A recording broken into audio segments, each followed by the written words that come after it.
they can redefine academic engagement as, this is a quote, participation by a student in an online course with an opportunity for interaction or interactive tutorial webinar or other interactive computer-assisted instruction.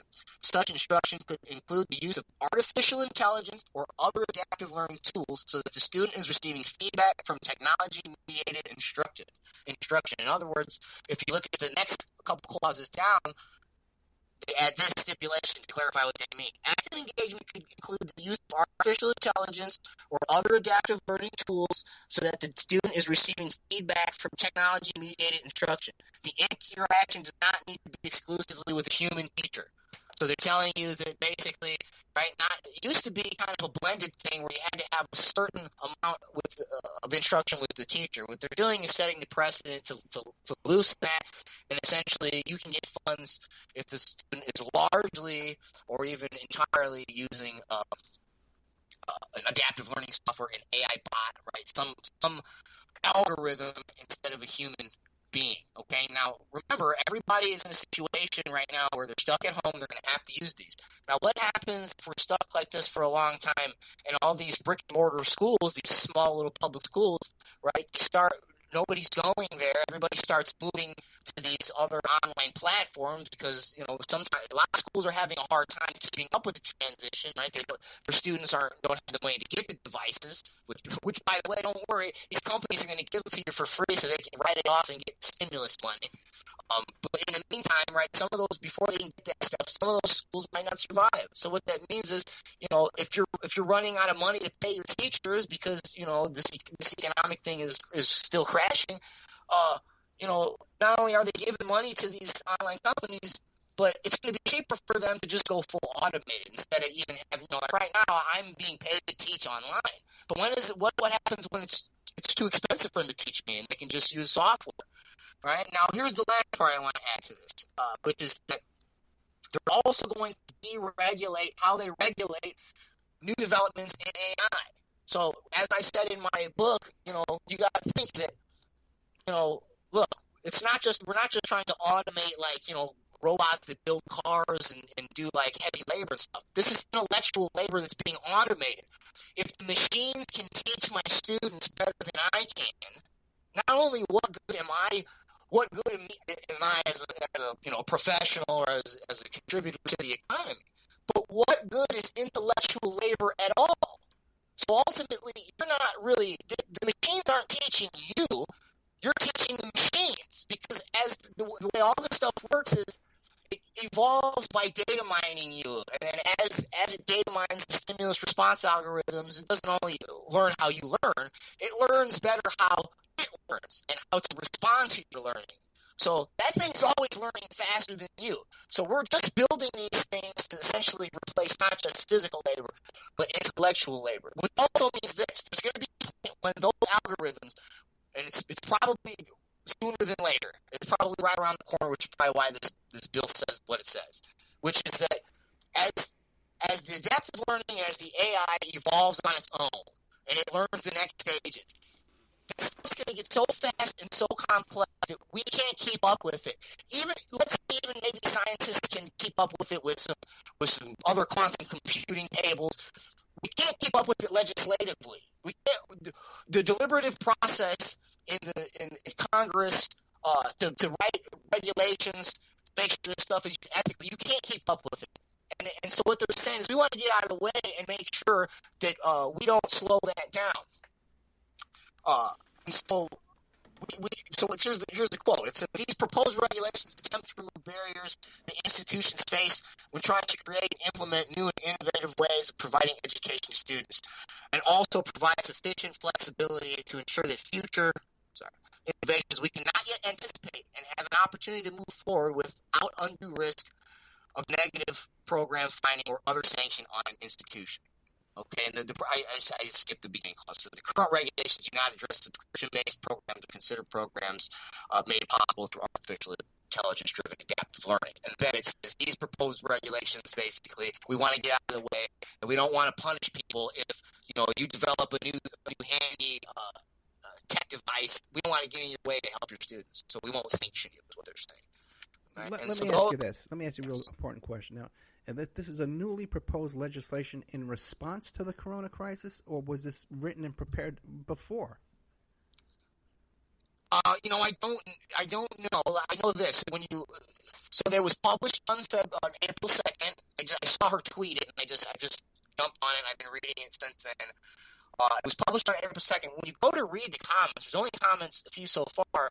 The federal docket and it says it's got 830-something comments. Those are all old comments from the previous version of it. So in some ways, this is a what do you call it? An amendment or a change of earlier distance learning rules. Okay, so I guess the baseline of it certainly was written for a long time ago. But everything I'm reading here is in the HTML draft on that link I gave you.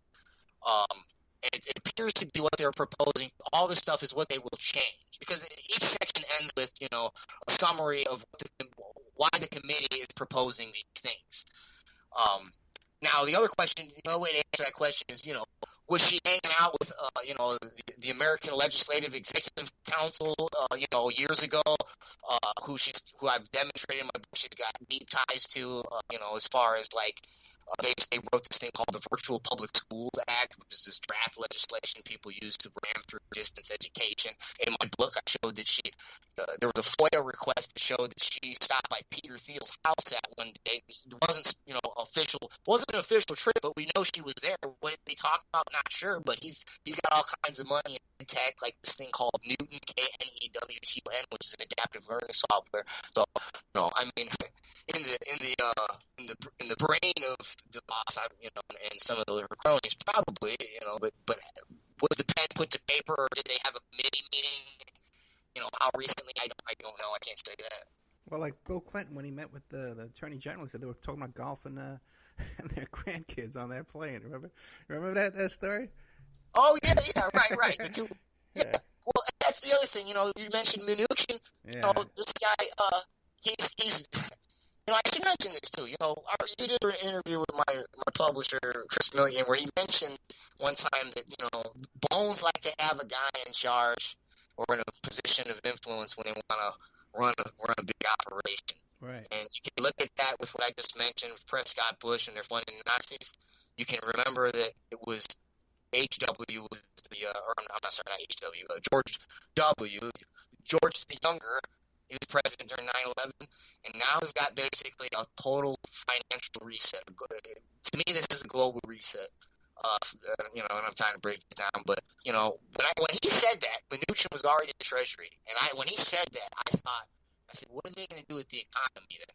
Because Mnuchin's in charge. So he's talking like Bush and Clinton hanging out. Well, dude, how about you got Mnuchin and Trump, or Mnuchin and Kamala Harris, right? Right. So there you go. He gave money to Soros and all these left wing people that the Trump people say are the enemies, as if it's not pro wrestling, right? Yeah, and Mnuchin has more influence in the White House than any previous Treasury Secretary, and not even close, and way too close with the Secretary of State too as well. Bizarre relationship, a very small group running our government these days. But, and I just mentioned, just real quick too, and maybe we can come back after this one. I searched every Bonesman's name from 1980 something all the way back to 1955 or 60. And a lot of them just nobody, they don't show up. Some of them just maybe one or two blurbs. But I'm telling you that you see patterns actually over a few decades. So recently, they've really been into the medical science and biotech and stuff. Before they were into, there's always people in law and finance, but early on they were into religion and stuff like that. But, there's a lot of Bonesmen that have been invested in Chinese companies, biotech. So all this, we talked about the Cold War, the phony Cold War that Sutton saw with, when he did his research. Well, all this us versus China and Russia, could very well be a lot of the same smoke and mirrors. You know what I mean? They might be like I said, there's a lot of Western companies over there. Yeah, you run out of time. We are totally out of time. Professor Kleizak, schoolworldorder.info is where you can find Professor Kleizak and his book. You can find it on Amazon, or go to Trine Day directly and purchase it over there. School World Order, John Kleizak, thank you so much, brother. Thanks, man.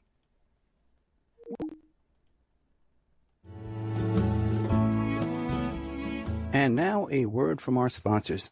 EmailRevealer.com.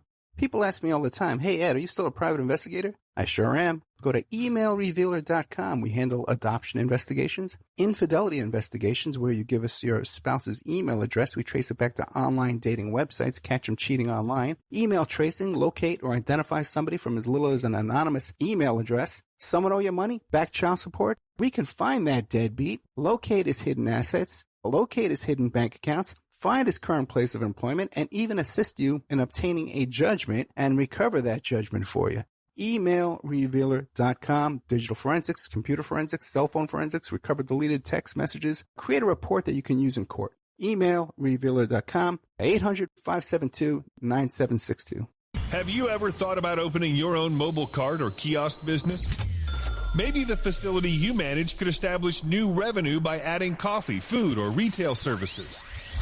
Cart King International can be the answer to your needs. Cart King is a North American designer and manufacturer of the finest mobile coffee, food, and retail carts and kiosks. Cart King has been working with clients and corporations across North America for 20 years, providing innovative designs, custom manufacturing, and timely delivery.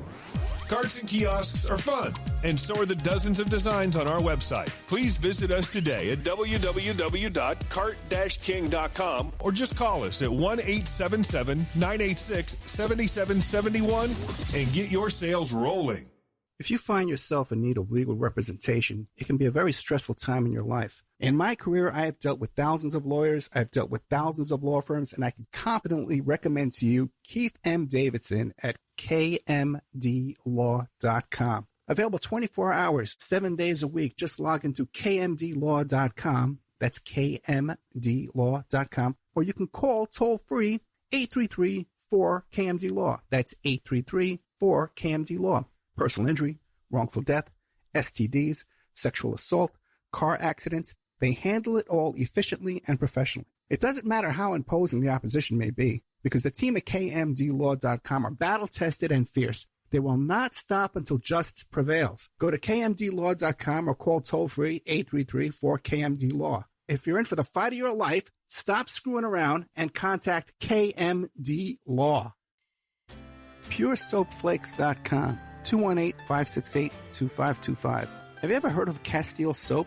Pure Soap Flake Company handcrafts fine soap bars, laundry powder, and concentrated soap flakes using organic vegetable oils from their northern Minnesota facility. Bathe your body and wash your clothes with Pure Soap products that are free of fragrance, GMOs, palm oil, sodium lauryl sulfate, and synthetic additives. Keep it clean, folks. Pure Soap Flake Company products are kind to living creatures and sensitive skin, safe for drains and waterways, and work great in high-efficiency washers and top and front-loading machines. They have a little promotion going on. Contact them to order some soap. Mention the Opperman Report. You're going to get a free gift. They're going to send a little extra soap, travel size, soap bars and laundry soap, cleaning soap flakes. I've been using that stuff all day long today. Great stuff. Order today at puresoapflakes.com or give them a call, 218-568-2525, 218-568-2525. Pure Soap Flake Company is a proud member of the Handcrafted Soap and Cosmetic Guild. Are you ready to change your life, but don't know how to start? Is your stress and worries keeping you awake at night? Have you been battling grief, anxiety, or depression all alone? Have you lost touch with your own sense of being or spirituality? Soul Free Therapies offers professional and affordable live video streaming counseling and coaching services from the comfort of your own home. Sessions offered in English, Spanish, and Portuguese. Go to our website at www.soul-free.com and book your first session today. Is your credit in bad shape? Do you need a new car? Ready to buy a new house? You want to rent an apartment? Are you going to apply for a job? Any one of these activities, they're going to ask for a credit report and then check out your credit score. Let Dynamic Solutions 2 erase your negative credit remarks. They offer a life-changing, dynamic financial solution. The finest in fast, professional, affordable credit repair. They have affordable monthly prices. They accept Visa, MasterCard, PayPal options available. You go to www.dynamicsolutions2, that's the number 2.com, or call 424-888-2820. Now, if you enter promo code ED or you mention Ed Opperman, you get a